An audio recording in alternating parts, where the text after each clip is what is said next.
judges?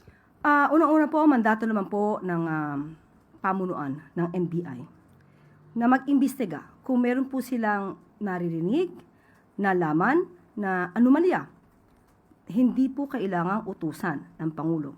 Mandato po yan ng NBI, ng CIDG, ng PNP. Trabaho po nila yan.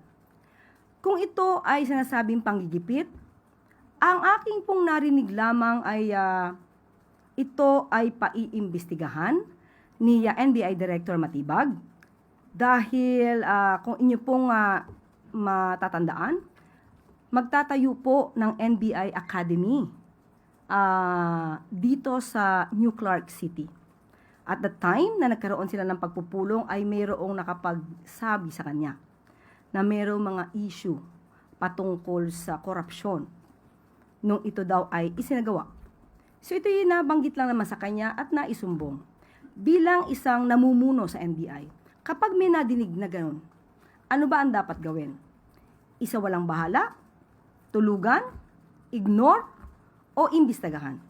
Hindi po ba dapat na imbestigahan? Hindi dahil gusto niyang manira o makadiskaril ng isang tao. Pangalawa, walang nabanggit si NBI Director kung sino ang kanyang iimbestigahan. Pero naitanong na isang reporter na nakabanggit ng pangalan. At ito naman ay sinang-ayunan niya. Sinabi niya na makikipagtulungan sa kanyang paniwala ay makakatulong ang bawat tao sa pag-iimbestiga.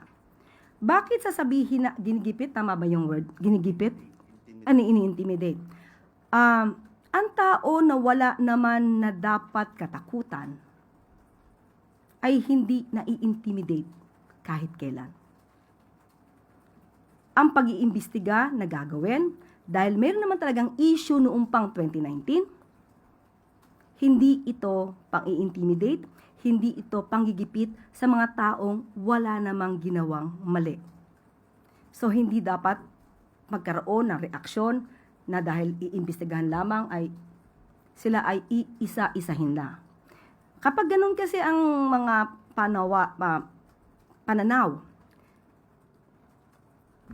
dapat siguro, sana, ay hindi dahil maaari silang pag-isipan na kayo ba'y guilty.